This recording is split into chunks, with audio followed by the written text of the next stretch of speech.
Welcome to Dr. Grimmy's Old Time Medicine Show and Conversation Extravaganza. Step right up, ladies and gentlemen, and any others. If you have something that ails you, a problem, a challenge, a struggle, we have the cure. Are you bored, disdainful, thoughtful, maudlin, frustrated, or constipated? We have the cure that you have been waiting for. Myself, world-famous Dr. Grimmy, and my faithful and erstwhile assistant, Jake the Snake Garn, Cosmic Serpent, master of hidden wisdom, and owner of copious amounts of inner light, we will teach you, you will learn, and you will be happy. And so, my fine ladies and gentlemen, and others, please step right up. All you have to do is listen. We will sell you the right snake oil. It will cure what ails you, and if nothing ails you, it'll cure that too. We will teach you the secrets of the ages and the esotericness of esoteric. So enter with us now into the inner circle of sacred wisdom. Here you will find what you're looking for.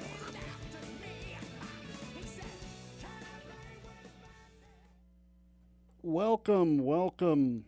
Dr. Grimmy back on the air again. Another week of wisdom and scallywags.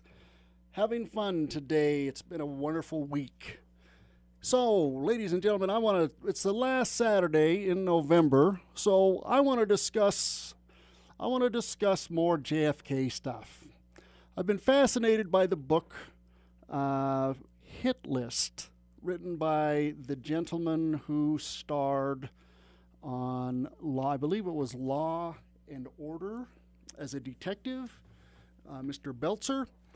He wrote with another gentleman a book that is called Hit List that talks about the most unusual and strange demises that were affiliated with the John F. Kennedy assassination.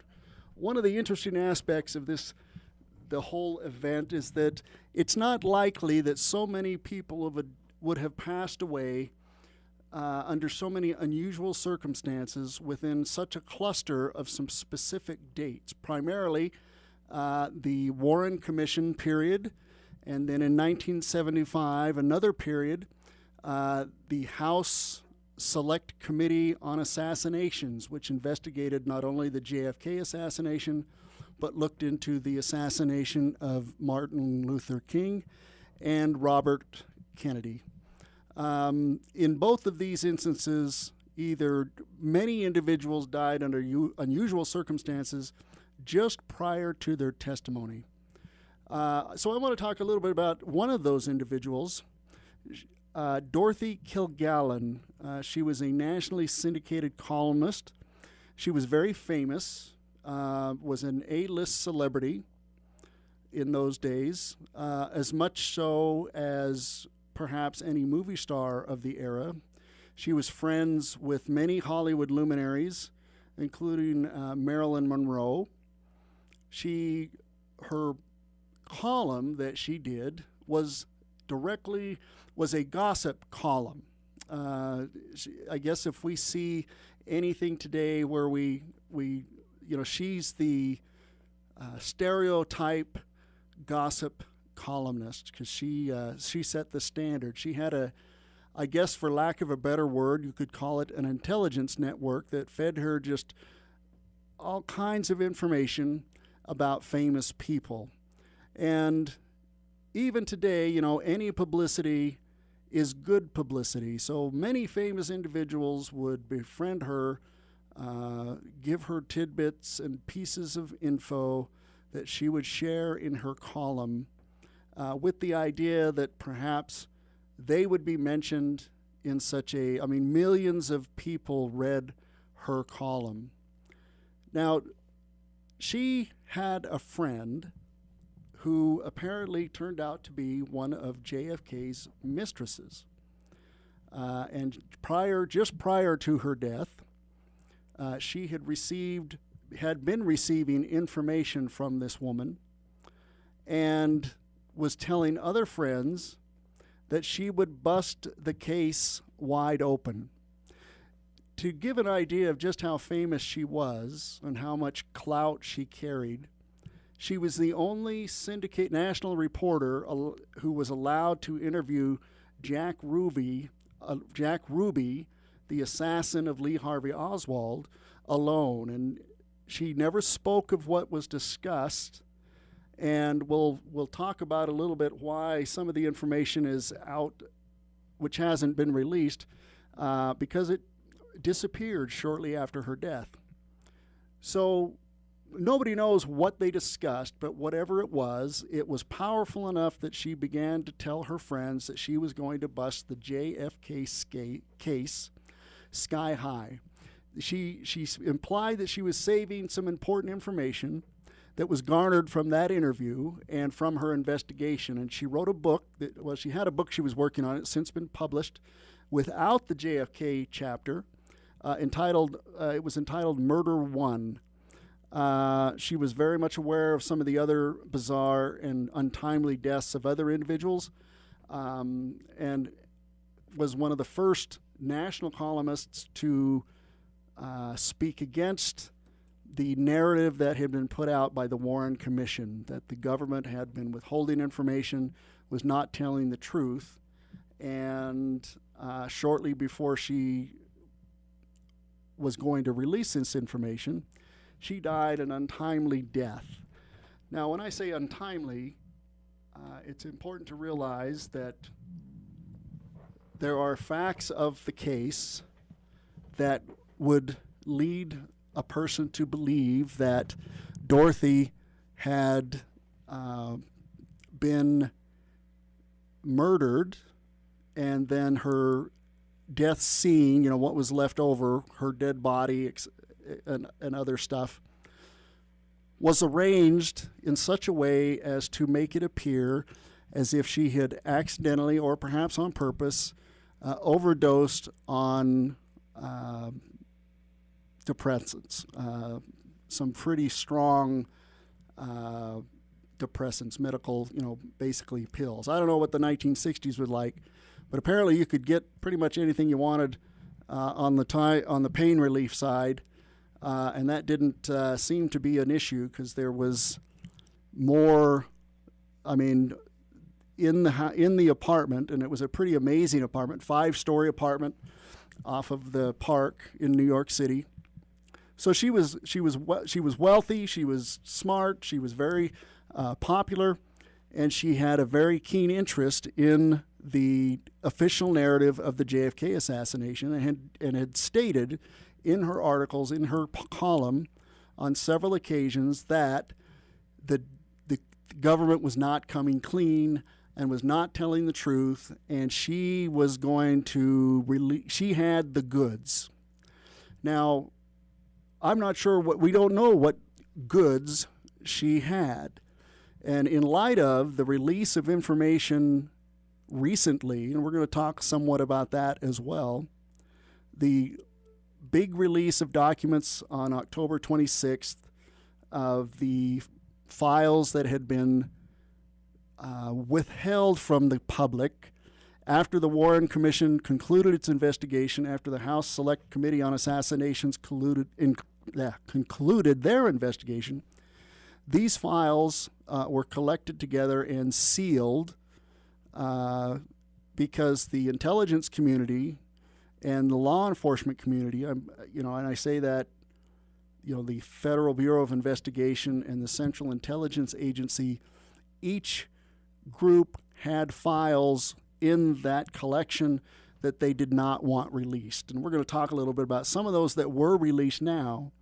There are a few, apparently, documents that have not been released yet, and the mumblings appear that perhaps the intelligence community, the intelligence apparatus, has convinced President Trump to not release all of the files, that they had a certain collection of them that they still didn't want released. And I'm not entirely sure. I was reading very quickly, but I believe it's mandated that this information, all of these documents, are released irregardless in 2023. But I'd have to double check that. That seems to be what I read very quickly, that there was a drop dead date on this withholding the information. One of the concerns is that several of the individuals that were involved that are mentioned in documents are still alive, and so they wanted to go through and redact, which basically means an intelligent person, a person who is in the intelligence service will look at the material and then black it out with a pen so that it can't be seen if the document is copied. And all of the information that we get are copies from the National Archives that are online. If you want to see the original documents, you have to go to the National Archives. And they have a process where you can request a specific group of documents. They're not going to unload the whole thing for you, but you can request a set of documents to look at, and they have rooms and people who will help you do that. But that means you got to go to Washington, D.C., and do the work yourself. There are some online that you can look at, and there is a very long list of what they call metadata. Metadata is, you've probably heard that term during the Snowden adventure, that the information it's just really, it's information that's the top of the list. So it's like saying, I've got a herd of elephants, half of them are red. And the metadata would be elephants and herd of. And then as you wanted to get down into the meat and potatoes of that information, it would not be metadata. It would be more, elephant with a longer ear, as it were. I mean, it's a silly example, but metadata is just the topmost part of an information hierarchy that generally occurs when you start putting things into some kind of organization.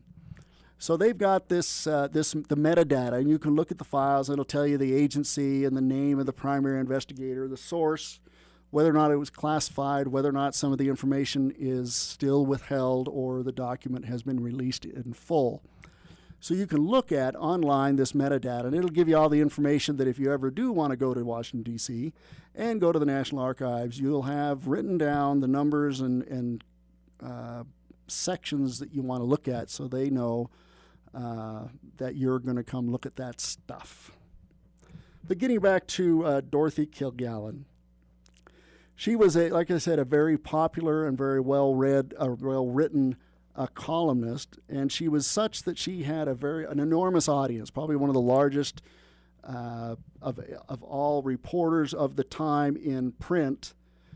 She undoubtedly had the largest following, and she was the first reporter, if you will, to disparage the government's investigation publicly. Apparently, the rest of the press did not follow her lead. In fact, it would appear historically that the press has become more of a mouthpiece for the government viewpoint, if you will. It's hard to say why that happens or why it doesn't. We do understand and have historical precedent and evidence that particularly the Central Intelligence Agency had individuals working within the media, not only in this country but in several others, whose purpose it was to either filter out information that the Central Intelligence Agency did not want to be seen, or to place information in newspapers and such that they wanted people to read. And this, you can understand that capability would come in very handy in a place like Guatemala, where they overthrew the government, or Iran, where they overthrew the democratically elected government. That having individuals in the media is very useful. And we'll continue this discussion after the break. This is Live Radio. Give us a call, 801-254-1640. See you soon.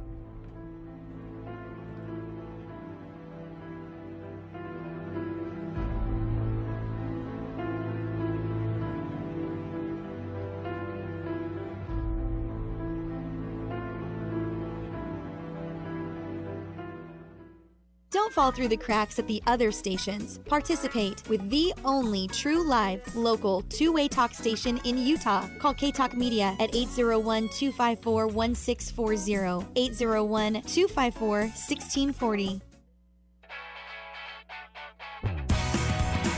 K-Talk Media is giving away free stuff. Listen up for your chance to win. It's simple. Just listen throughout the week for the phrase of the week. Then listen to Shooting You Straight with Maxon and Platts from 4 to 6 p.m. Then when he asks for the phrase of the week, call in and win at 801-254-1640. This week's phrase is listen to K-Talk Media online by visiting ktalkmedia.com.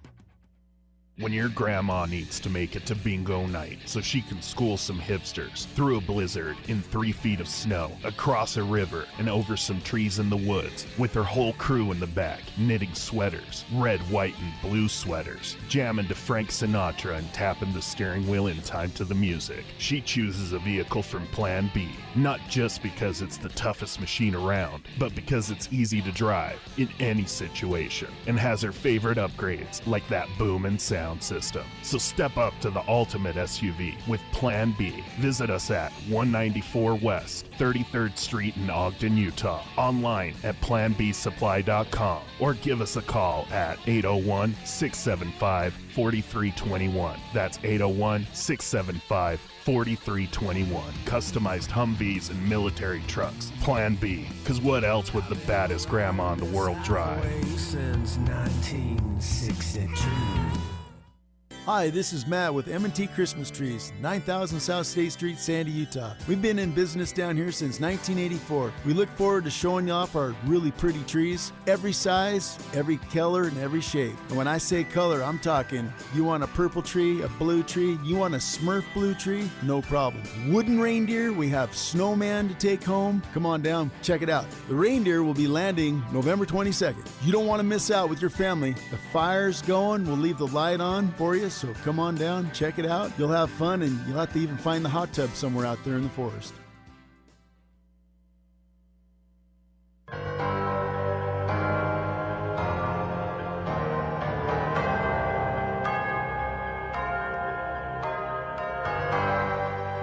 Welcome back. So this is Live Radio. Give us a call, 801-254-1640. This is Dr. Grimmy. I'm not a real doctor, but I will take a look. We're learning the secrets of the universe and the secrets of things right in front of us. What we're talking about today is bits and pieces of the JFK assassination history. That's it. You know, I could do an entire show every week for several years and never run out of material to talk about. There's no possible way that I'd be able to discuss this whole thing in a couple of hours, but I do find a couple of things here and there that strike me as fascinating. And one of these is, well, one piece of information that fell out of the sky was a book by Richard Belzer, who is famous for his role as Detective Munch on the Law and Order series. He is a stand-up comedian and an author. And another individual, David Wayne, who wrote a previous book called Dead Wrong, where he throws his take on the JFK assassination. He teamed up with Mr. Belzer. This is a fascinating book that they wrote called Hit List. And it's a discussion and an investigation into the many victims, as they say, of strange, and let's use the exact title, because it's got a subtitle that I think is important. A hit list, an in-depth investigation into the mysterious deaths of witnesses to the JFK assassination. Richard Belzer and David Wayne, very thoughtfully, and it's written just in a way that lots and just enormous amounts of information in a very clear and concise way. He discusses these individuals. The first one I discussed on my first JFK show ever.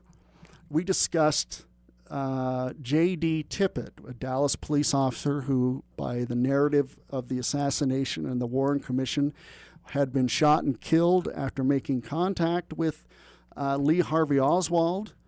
And there were several interesting discrepancies in that story. And it gets even more interesting, and this is something that Miss Killgallen discovered about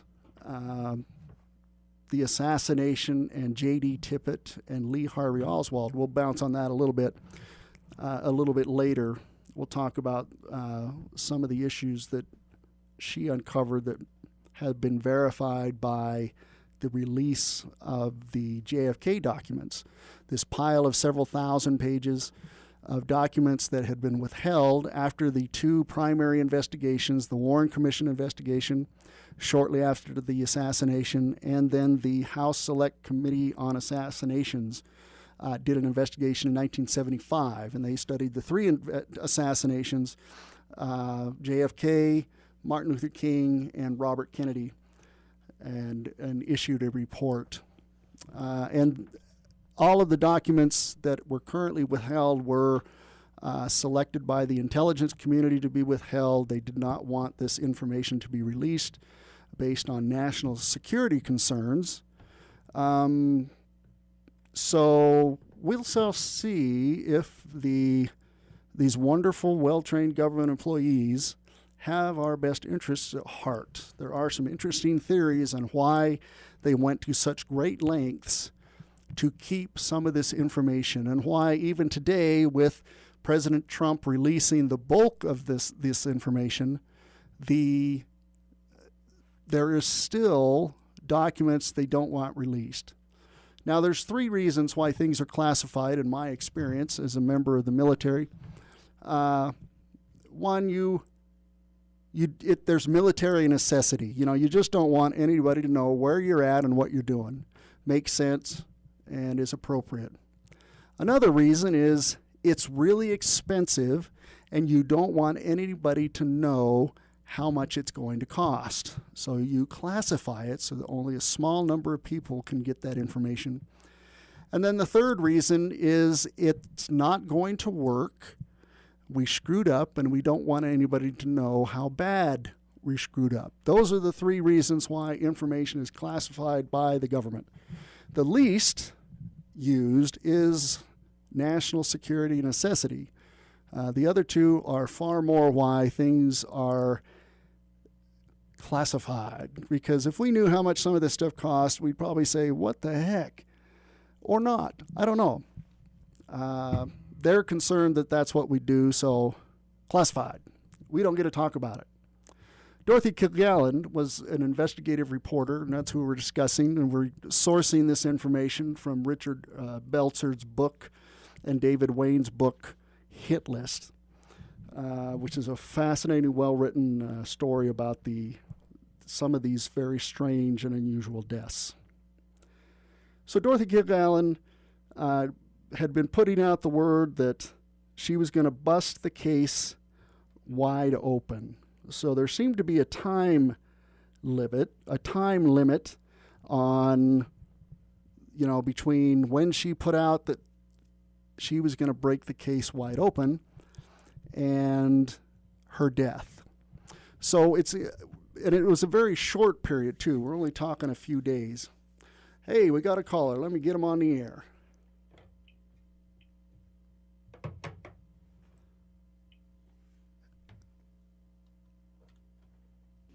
Welcome, caller. You're on the air.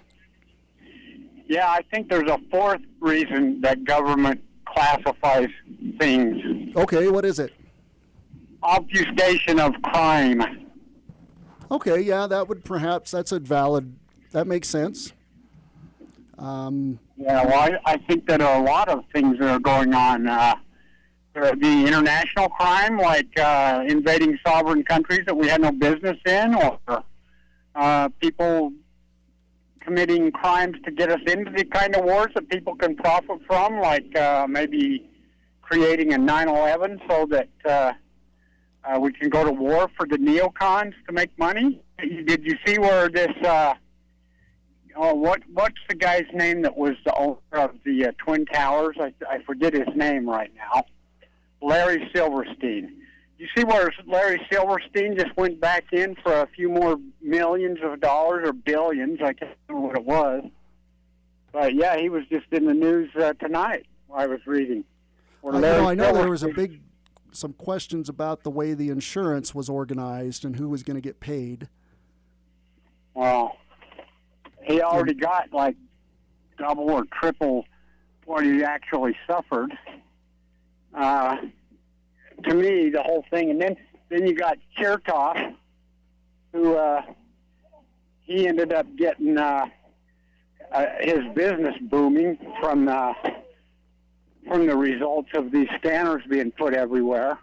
And now the thing down in Las Vegas seems that they're getting scanners in all these casinos now, and his company's going to profit handsomely once again. So I think that crimes like mass murder takes place in order that they can hide that. They classify it. Well, that makes sense. We've found historically that the government has kept things classified that are certainly embarrassing, and certainly cover up malfeasance, if not illegal activities. I don't have a lot. I'm doing some last minute shopping here, so I just wanted to pipe in. I was in my car and I heard you talking, and that fourth reason, I think, is a compelling reason. Well, I appreciate you catching me. This is Dr. Grimmy and his Old Time Medicine Show. I'm here Saturday nights, 8 to 10 p.m., talking about some of the stranger things that are out there. Or interesting, depends on your point of view. Thank you for calling, and we'll hope to hear from you again. So, that's another reason why things are classified. It covers up not only just things that they shouldn't be doing, but things that they shouldn't be doing because they're illegal. So that kind of process applies to the Kennedy assassination in many ways. And we'll talk a little bit about what that looks like in the next hour. But Dorothy Killgallen, who was this very famous journalist, was the only individual to interview Jack Ruby himself. She had participated in the coverage of his trial, and apparently had gained his confidence and was willing to speak with her, but no other. She consistently throughout her career did not identify her sources, and when she was questioned, she just refused to give up that information. The fact that she might give up information could have posed a threat to some of the individuals who are involved in the final overall, what the Warren Commission, or the House, what the House Committee on Assassinations finally said, that there was a conspiracy, but there's no way to know the details. So I guess it's up to us, the people, to dig that out. You can read books, thousands of books out there from each side of the fence, those who believe that it's solved, those who believe that it's deeper and worse than we could ever imagine. And I'm kind of in the middle. I know that the government is capable of covering up information that is embarrassing or shows that we're doing things we're not supposed to be doing. And Dorothy Killgallen, being a good investigative reporter, one that we don't see today, I don't think reporters investigate anything. She was a very powerful investigative reporter, and being on her radar because of her many, many contacts throughout all kinds of communities, she was a force to be reckoned with in the media. She said that she believed she was under surveillance. She believed that she had had information from Jack Ruby, that she wanted to publish a book to, like all of us, want to make an extra buck. She gave a copy of these notes, these JFK notes, to her friend for protection. She had explained to her close friends that she had received death threats, and if certain individuals found out what she possessed, it could cost her her life. she had planned a trip to New Orleans, which was, if you remember, one of the big narratives of the JFK assassination was the trial that occurred when the district attorney of New Orleans, what was his name? It escapes me. The movie by Robert Oliver Stone. What's the guy's name? Oliver Stone, the director. Did the movie JFK based on the narrative of the trial. And the name of that gentleman just will not pop into my head. It will, hopefully before the end of the show. And it was a very cloak and dagger trip, and believed that she would be able to finally get all this information together. She never made it on that trip to New Orleans. She was found dead just prior. So let's talk about the death of Dorothy Killgallen. The report is that it was an accidental overdose of alcohol and sedatives. When she was found in her apartment in one of the bedrooms. It was a 5-story apartment on the Central Park, and so it was no small place. But she was in one of the bedrooms, sitting up in her bed in night clothes of a type, and had a book she was holding as if she had been reading it, and had a whiskey glass, an empty whiskey glass next to her. And so that was the presumption, that she had accidentally taken too many sedatives and had passed away from it, which was not entirely uncommon. There were several sedatives on the market that reacted just, alcohol made them hundreds of times more powerful than they were without it. And there were many, many deaths, thousands of deaths from people who mixed alcohol and sedatives, to where some of them were taken off the market because of how powerful the effect that alcohol had when they were in your system, particularly in this period of the early 60s. So that's what they found when Dorothy was found. So apparently her friends immediately questioned this story. The bed she was found in was a room that she never slept in. Now she was married, but the nature of her marriage was that her husband apparently did not sleep with her, but they slept in separate rooms. But she never slept in the one she was found in. The hairdresser who discovered the body said, "When I tell you the bed she was found in and how I found her, you're going to know she was murdered," because this was apparently a place that she would not have been found dead in, I guess would be the term. She was found wearing clothing, and I don't know, according to Mr. Belzer, a peg noir, a bolero type night clothes over a nightgown.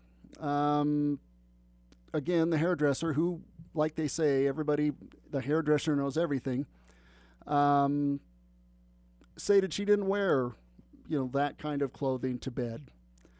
She was in bed with makeup and her false eyelashes, which friends and family knew she would never go to sleep wearing. The book that was found in her hands, as if she were reading it, was a book that she had told friends she had already read. She used a set of reading glasses to read, and none were found. Nowhere in the room. There were no reading glasses in the room. Laboratory testing on the empty whiskey glass next to her bed revealed traces of one type of drug, one barbiturate. The autopsy revealed she was killed by a cocktail of small doses of 3 different barbiturates. We'll kind of talk about why that's important. It was made to look as if, it says here, she had took some pills and gone to bed and passed away. Apparently they found the air conditioning on, which was just something that, according to Dorothy Killgallen's friends, she never would have done. Another interesting note. And that there was the investigation itself was apparently a very soft investigation. some other facts that kind of cloud whether or not this was a natural event was the lividity. Now, lividity is what happens when you die and you sit in one place. Your blood pools in that place. We're going to come back and we'll talk a little bit more Are about the lividity. other media outlets changing their colors faster than the leaves this fall? Don't worry, K-Talk Media is here for you with the best local live two-way talk. If you ever wanted a quality greenhouse built in less than a week, then Herb Shack is your answer. This is not one of those cheap greenhouses that you find in your neighbor's yard after a windstorm or collapses when the snow falls. The Herb Shack produces quality greenhouse options that look cool and are guaranteed for 20 years. It's time to plan winter's harvest right now. The Herb Shack can have a greenhouse, large or small, installed before Halloween. For more information about an Herb Shack greenhouse, contact Gabe at 801-472-0428. That's 801-472-0428. The Herb Shack produces quality greenhouse options and are guaranteed for 20 years. Contact Gabe at 801-472-0428. 801-472-0428. That's 801-472-0428.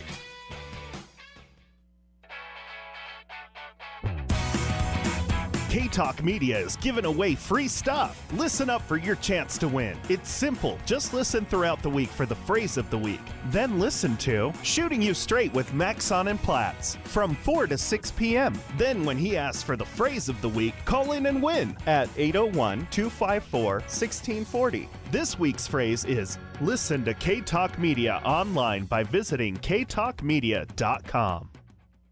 Everyone builds SUVs, but when you're ready to step up to the ultimate off-road machines available, there's only one place to go. Plan B Supply in Ogden builds customized Humvees and military trucks ready for anything you can throw at them. Not only do they look mean and have the ultimate upgrades available, but they're built with a purpose, for people with a purpose. Everyone's SUVs are decent when the roads are slick, but Plan B's SUVs are for when you want to make your own road through tough terrain, in a tornado, wearing a tuxedo, with a grizzly bear riding shotgun, holding a shotgun, and waving an American flag. Visit our facility at 194 West 33rd Street in Ogden, Utah, or visit our website at planbsupply.com. You can call Plan B Supply at 801-675-4321. That's 801-675-4321. Make Doomsday sweet and make your friends' jaws drop. Drive a real SUV from Plan B Supply.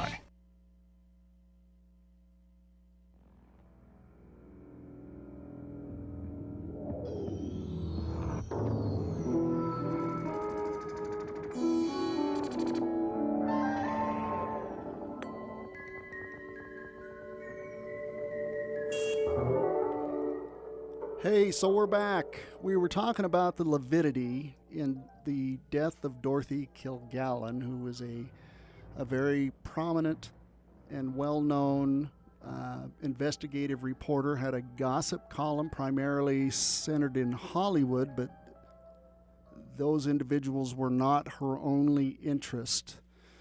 She also had a penchant for political information as well. And she had stated in her columns, and she was read by millions of people, that she didn't agree with the government's statement on what had happened in the JFK assassination, and that she had information that was going to blow the case wide open. And shortly after that, she was found dead, apparently of an accidental overdose. So we were discussing some of the facts of that, one of which is the nature of what happens when you die.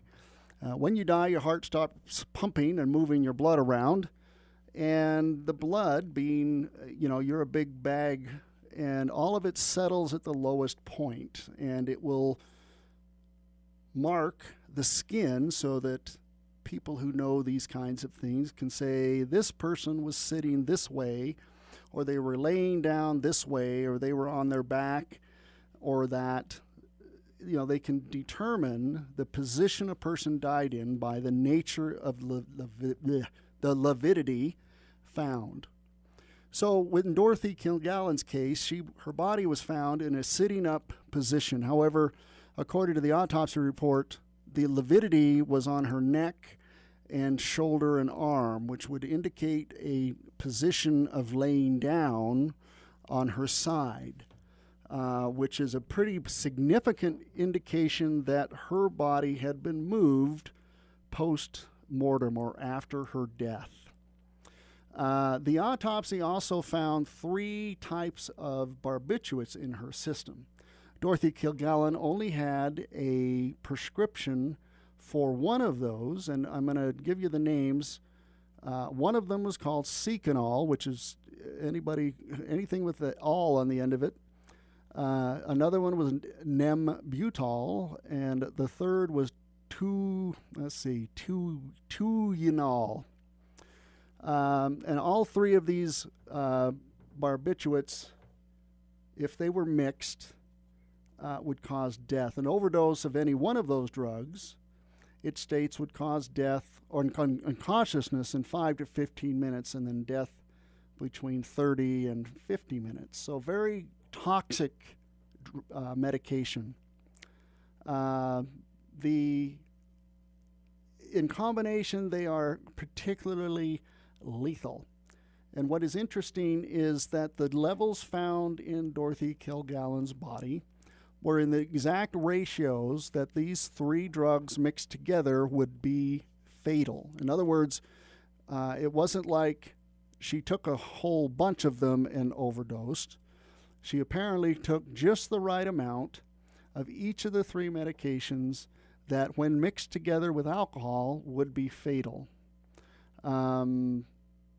It's unlikely for individuals to mix drugs, particularly drugs like that they have not been prescribed, and that seems like a far-fetched statement because everybody who did drugs took far more than was prescribed.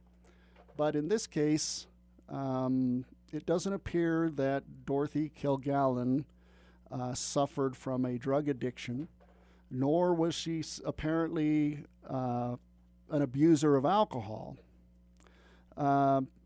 Just the right amount in just the right way that would cause her death. If it was perhaps a suicide, most individuals who take pills to kill themselves take all of them. They don't just take the exact ratios necessary to be fatal. Very few individuals who are in that state of mind think very clearly anyway. And so it's not likely that if that was the case that Miss Killgallen would have taken the time to sort out just how much of each of these particular prescription medications in capsules she would need to take to bring about her death. The argument is that somebody knew how much it was and made sure she had the right amount in the right ratio within the right period of time to cause her death, which would rule out an accidental overdose. And one of the other issues is the result on the human body for barbiturates. When an individual overdoses, lots of things start to happen. There are some automatic responses the body does when it recognizes that it's going to die because of an overdose of a toxic substance. One of those is the foaming at the mouth, which is a process of the body trying to excrete whatever the poison might be. There's also convulsions and lots of other ugly things that make a death of that type very unpleasant. None of those were found to have occurred in Dorothy Killgallen's case. She was sitting up very serenely, as it were. And the area in her room, not only did they not find the reading glasses that you would have expected, they didn't find any other evidence of a barbiturate overdose. There was no vomit, there was no foaming at the mouth, there was no unusual body positions from those kinds of things that when you normally find a barbiturate overdose. So essentially, the argument is that Dorothy Killgallen was murdered, and it was made to look as if she had accidentally overdosed. Now, why would someone go to great lengths to murder Dorothy Killgallen? What information did she have that would create such an intense need to silence her? Because she was no small potato. This wasn't a strip bar waitress, as one of the unusual deaths is. She was a very well-known and well thought of and very popular journalist of her time. Perhaps not as dignified as some of the others, but she had sources that rivaled any intelligence agency about within her realm of influence. So if we accept the fact that perhaps Dorothy died under nefarious means and circumstances, then we ask ourselves, well, what would be the motive for such a thing? And it would appear that the best motive in this case is that she had information that other people wanted. All of the notes to her, all of the JFK notes, mind you, to her book that she was going to write were missing from her apartment.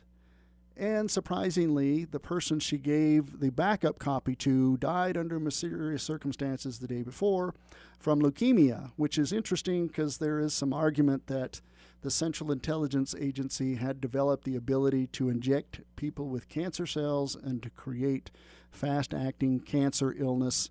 And when we talked about J.D. Tippett and Jack Ruby died of cancer, believed that he had been injected by cancer cells. Turns out that his doctor in jail was the individual in charge of the MK Ultra program and had been participating in the mind control experiments and the use of cancer cells as a poisoning agent. So it's hard to say. Another shoe drops when you pick one up. So how does all of this relate to the new data that has been released, this new information that has come out? Now, it's hard to say. A couple of prominent news organizations have been digging through this pile of material, and it's several, multiple of thousands of pages. So not something that you could just sit through and peruse. But one organization, I believe the Washington Post, has had several people sitting down and going through the data, going through this stack of stuff, looking for anything of interest that pops out. And we're going to talk about some of the things that they discovered. One of the interesting aspects of this new pile of data is that we can actually start to connect the dots between certain people and at certain times. We'll have a comment over here in this document that's available to everyone about a particular individual on a particular day.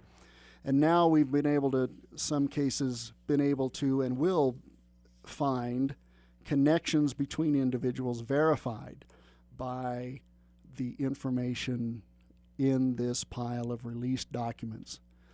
And the scary part about that is that the national government, the government of the United States, is still withholding a portion of those documents, that it will be up to President Trump to whether or not that last 5,000 or 6,000, 7,000 pages of information will be released.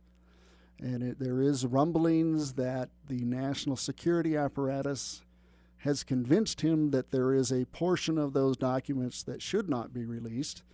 I'm not sure what the deadline is for him to make, if there is a deadline for him to make that decision, but we shall see what happens here in the near future. More mystery afoot. I suppose there is some concern that you would release information about people who are still alive, but they seem to have resolved that by the redacting process, crossing out the information so that when it's released in a copied document, it doesn't tell you who somebody is, or it doesn't violate their privacy, which I suppose if I were involved in an assassination of a president, even in a minor way, I wouldn't want my name put out there, because you can just imagine how famous you would end up if you were a unknown person. All of these thousands of books and all of these thousands and thousands of hours of research that people have done, that if your name popped up and it had never popped up on anybody's radar or in any of the narratives, you could be a very popular person very quickly. I don't know why you wouldn't do that, but it's fun for me, but I wouldn't want to be that person. So I guess there is a certain understanding of that, but that never seems to stop the media. They're not as genteel about privacy as others are, as particularly if they believe there's information to be had. So who's to say in that regard what is going on with these documents that, as of yet, the final portion of these documents that have not been released, and what sorts of interesting stuff is there. We're going to talk about in the next hour some of those things that were found in the recent release of documents that kind of stand out. Remember that a lot of this research is just starting on these documents, and there's thousands and thousands of pages. So we're getting the largest and brightest parts of this, just the metadata, if you will, about these documents. So we will continue this discussion after the break. Give us a call, 801-254-1640, Dr. Grimmy's Old Time Radio Show. Be back after the break.